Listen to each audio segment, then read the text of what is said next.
Om Swastiastu. Assalamualaikum warahmatullahi wabarakatuh. Salam sejahtera untuk Anda semua, handai tolan dimanapun Anda berada. Nah, ini sambil saya setting dulu, ya tidak mohon maaf ya. Jadi saya agar wajahnya agak tampil besar ya. Jadi selamat malam kepada Anda semua. Dari Bali saya menyapa Anda dari kebetulan saya sedang ada di kampung di Jembrana, Bali. Pada hari Minggu ini ada beberapa berita yang viral di media sosial ya maupun di media mainstream. Saya baca saja ya. Pertama, pidato pada saat dilantik Pak Prabowo sebagai presiden tanggal 20 Oktober. Itu videonya cukup viral.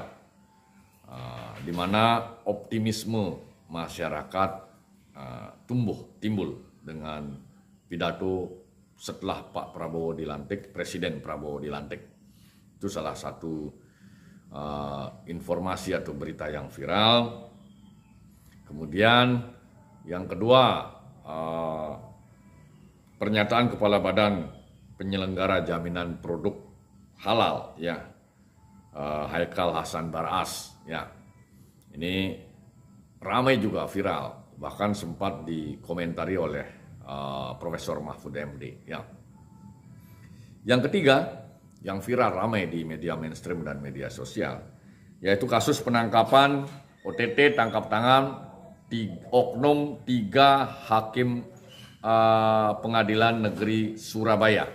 Ya, 3 orang di OTT ditemukan uang banyak sekali. Bahkan ketika ditelusuri ternyata ada keterlibatan oknum mantan pejabat di Mahkamah Agung yang sudah pensiun. Inisialnya ZR ya, tapi kalau diduga ini ya, karena ZR ini ternyata di rumahnya ketika dilakukan penggeledahan oleh aparat penegak hukum ditemukan uang cash ya senilai 920 miliar lebih dalam jumlah yang sangat fantastis, pecahan dolar, kemudian dolar USA, dolar Singapura, ya, dan lain-lain, cash itu. Kemudian ada juga emas yang beratnya tidak kurang atau kira-kira 51 kg. Nah, di antara 3 berita yang menarik ini, tentunya yang akan saya berikan pandangan atau opini saya, karena ini berkaitan dengan informasi atau berita yang ketiga tentang penangkapan oknum Hakim PN Surabaya ini ada kaitan dengan isi pidato Pak Prabowo, Presiden Prabowo, yang juga kalau dilihat isi pidatonya Presiden Prabowo itu merupakan pemikiran Presiden Prabowo ada dalam buku yang ditulis oleh beliau sendiri berjudul Paradoks Indonesia.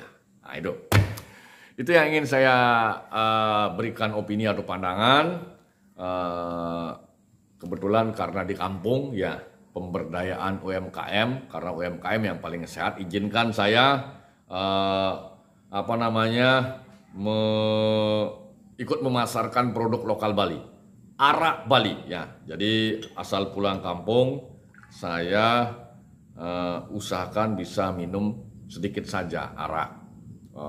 Membeli arak kemudian dicampur Coca-Cola, kemudian dicampur lemon, karena banyak orang Bali juga memelihara lemon, pohon lemon, kemudian buahnya juga dipasarkan, sehingga kita membeli arak dan membeli lemon membantu UMKM dan petani lokal yang ada di Bali.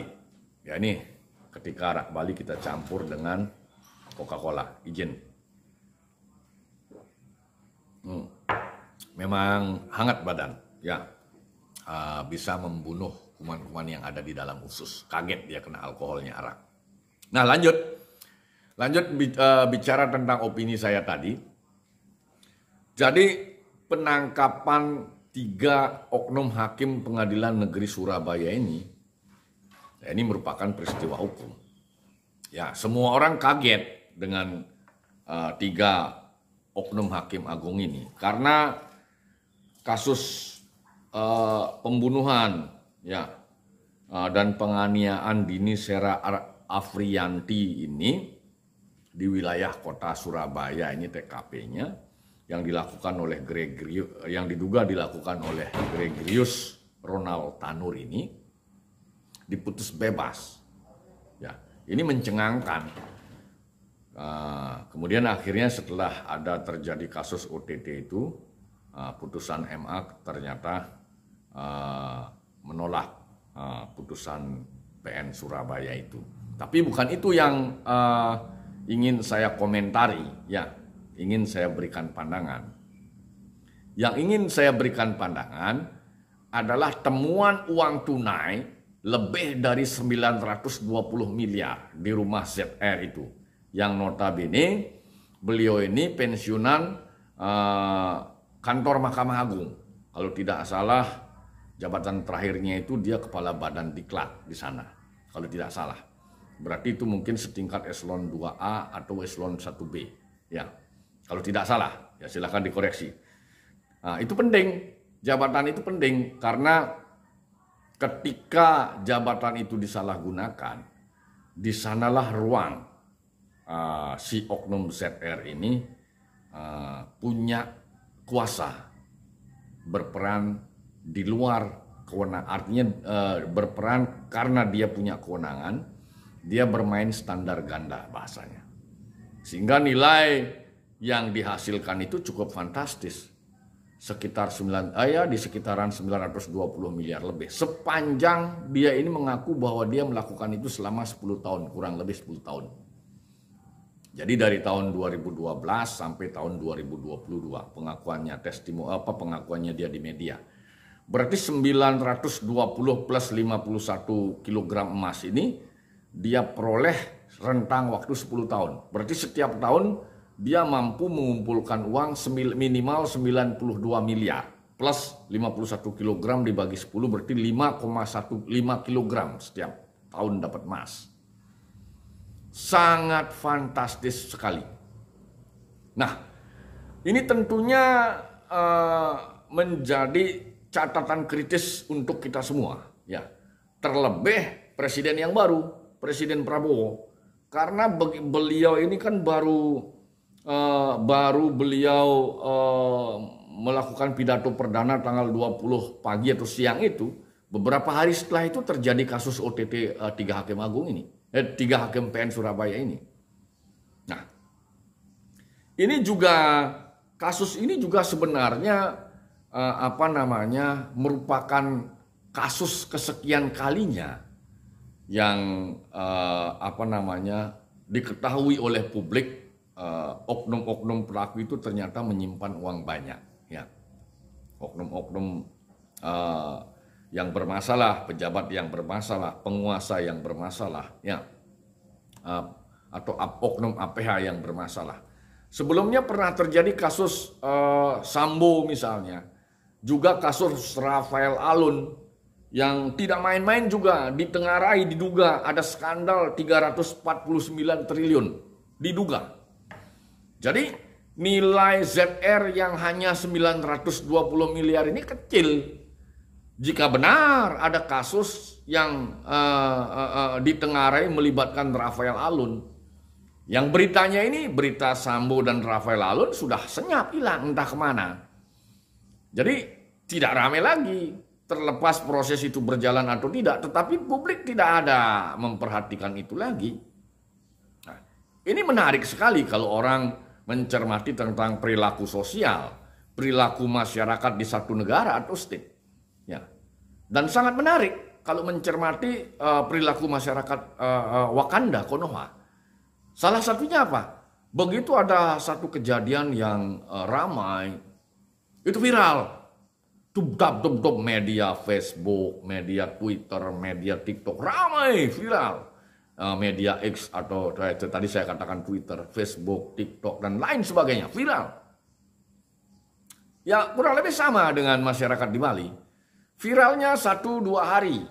Tapi kalau orang Bali bilang kalau sudah lebih 1 bulan 14 hari, ya 1 bulan. Kalau orang Bali bilang bahasanya abulan petung dina.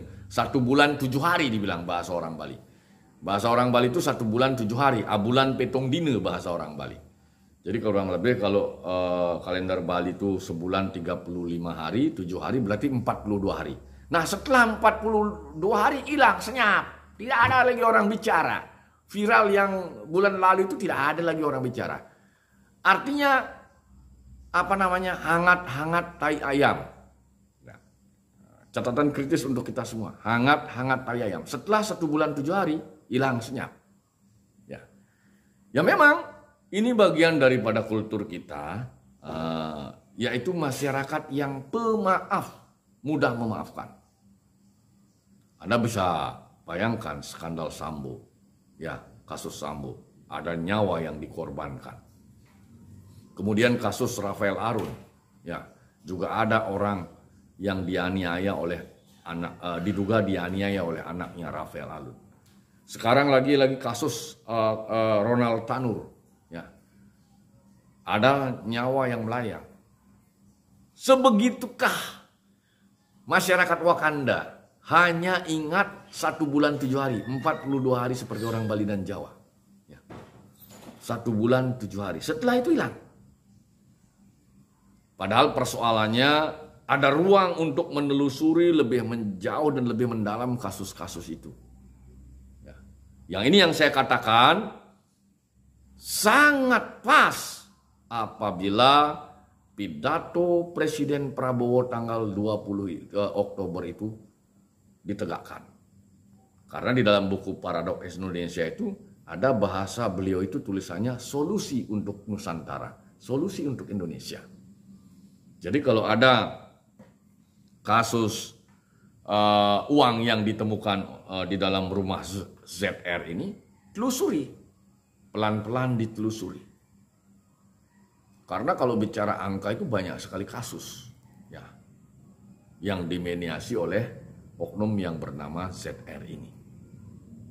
Nah, termasuk kasus Ronald Tanur tadi. Jadi mungkin saja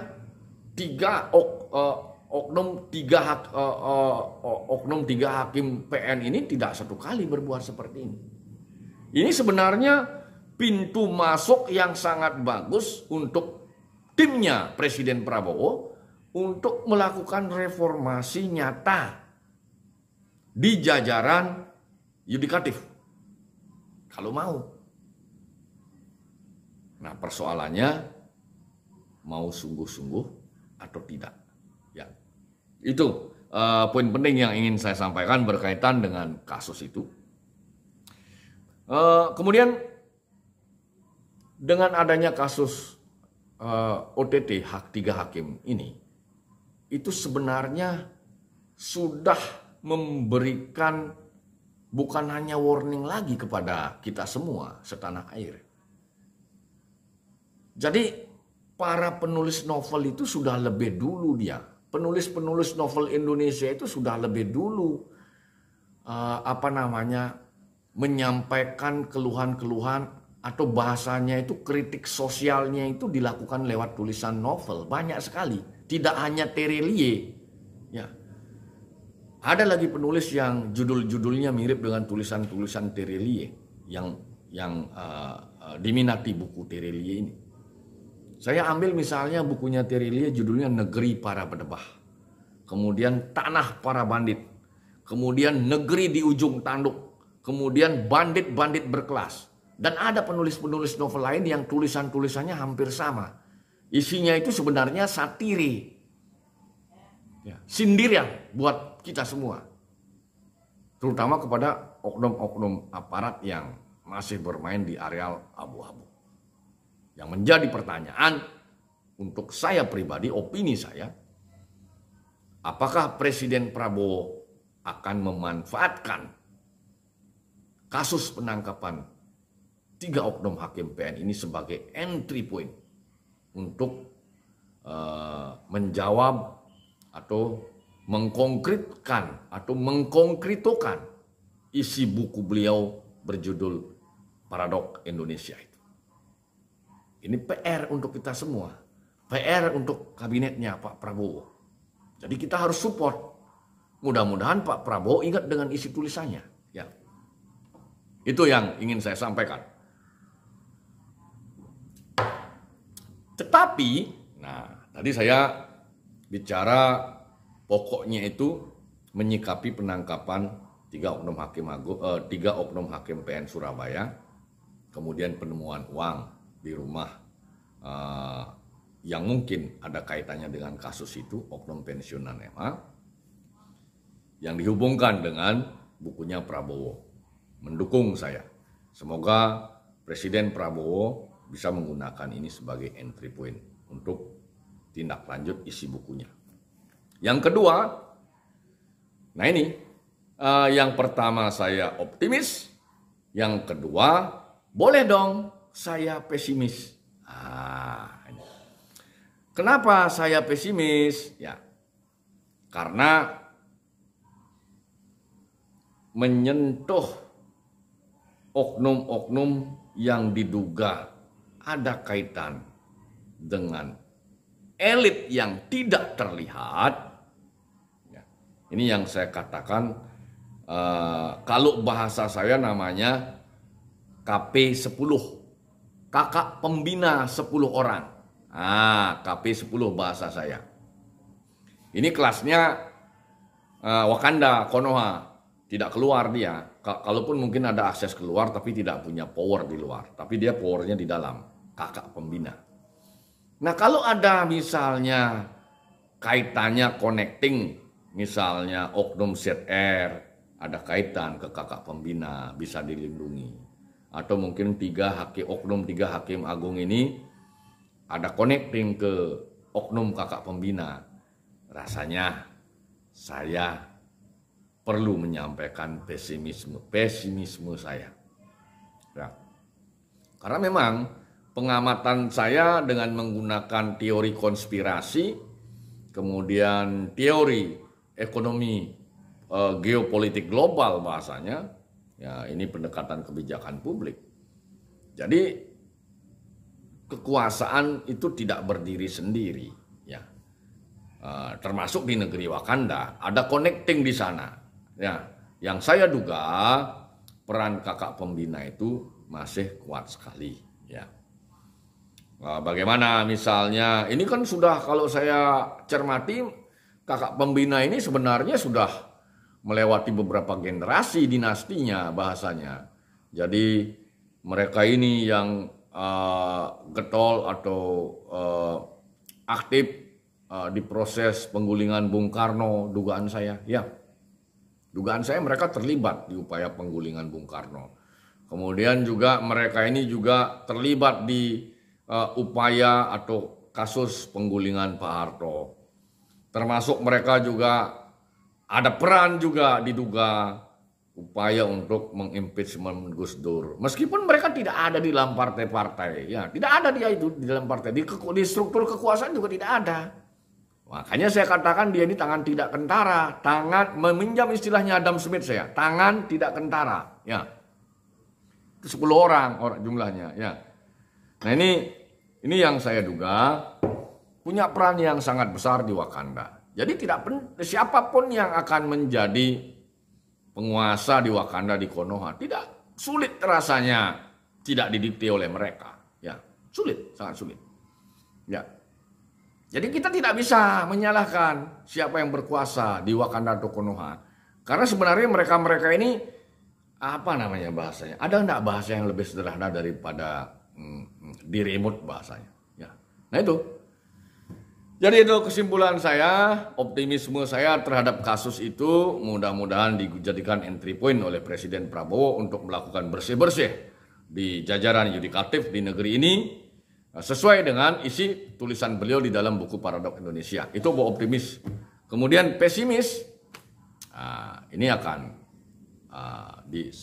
seiring dengan kultur orang Wakanda Konoha bahasanya, setelah lewat 42 hari, bahasa Balinya itu 1 bulan 7 hari, karena 1 bulan Bali 35 hari, udah senyap, hilang semua. Biasanya kemungkinan besar akan ada yang dijadikan kambing hitam. Ya tentunya pasti di sana tidak akan berlanjut kemana-mana, termasuk ZR selesai sudah di situ. Nah mungkin itu tanggapan saya berkaitan dengan kasus penangkapan OTT kepada 3 oknum hakim dan oknum pensiunan MA berinisial ZR. Namun demikian kesimpulannya, ya mudah-mudahan semesta segera mengirimkan utusan Tuhan untuk memperbaiki negeri Wakanda dan juga di sekitaran Asia ini. Mungkin demikian, kurang lebih saya mohon maaf, saya tutup dengan menyampaikan Prama Santi. Om Santi, Santi, Santi Om. Assalamualaikum warahmatullahi wabarakatuh. Salam sejahtera untuk kita semua. Salam Namo Buddhaya.